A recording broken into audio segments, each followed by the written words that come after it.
Did you know that changing your lens can completely change your photography? How about trying a large aperture prime lens so that you can really blur those backgrounds? What do I mean by that? So with all entry-level cameras, when you buy it, it comes generally with a kit lens. And that kit lens will go from 14 to 42 or 18 to 55.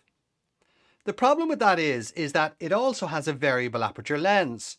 So at f3.5 on the wide end of the zoom, in other words, what I can see most of, changes as I zoom in to 42.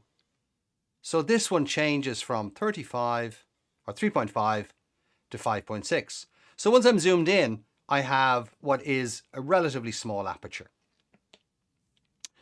Now, what would that look like in real life? In real life, what it means is that when you go and have a look at a photograph that you focus close to, the background is a little bit blurred. So maybe I can get f4, 5.6, maybe I can kind of vary between those depending on the lens itself, depending on where you're zoomed in, okay? So here's the real trick. Back in the day with film cameras, you only ever got a 50mm lens. That was with a full frame film camera. And the reason for that was a number, but one of them was that 50mm is roughly the field of vision of the human eye without peripheral vision. So the photographs can be more naturalistic when you are taking photographs with those lenses, okay?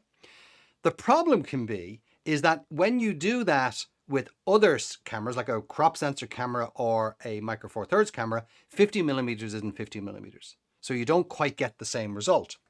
Now, let me show you what I mean by that in terms of the numbers. So we measure everything on lenses in terms of full frame.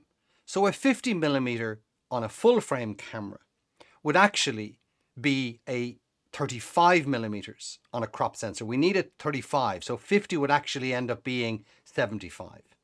It's even worse on a micro four thirds camera. A 50mm would be 100mm. So we need a 25mm lens to be able to get that on micro four thirds.